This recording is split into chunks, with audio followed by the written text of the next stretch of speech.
కలకత్తా ఆర్జీకర్ ఆసుపత్రిలో జరిగినటువంటి ఒక దుర్ఘటన. ఇది దేశవ్యాప్తంగా సంచలనం సృష్టించినటువంటి కేసు. అయితే దీంట్లో రోజుకొక ట్విస్ట్ వస్తూనే ఉంది. ముందుగా నిందితుడు అనుకున్నటువంటి సంజయ్ రాయ్, ఇతను పోలీసుల వద్ద తానే నేరం చేశానని ఒప్పుకుని కోర్టుకు వెళ్ళిన తర్వాత నన్ను ఇరికిస్తున్నారని చెప్పి ప్లేట్ మార్చాడు.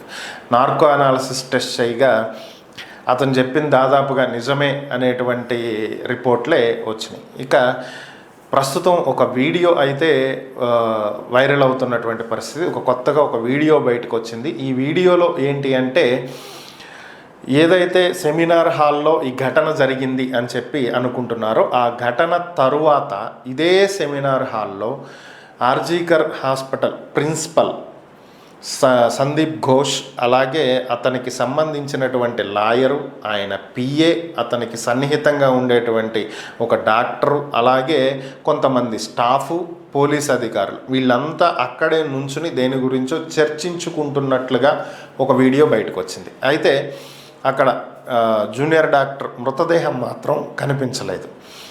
వీళ్ళు అక్కడ సంథింగ్ ఏదో ఆధారాలను ధ్వంసం చేసేటువంటి కార్యక్రమం ఏదో చేపట్టారు అనేటువంటి అనుమానాలు వ్యక్తమవుతున్నటువంటి నేపథ్యంలో దీనికి సంబంధించే వివరణ అడగ్గా పోలీసులు ఇచ్చినటువంటి సమాధానం మాత్రం భిన్నంగా ఉంది.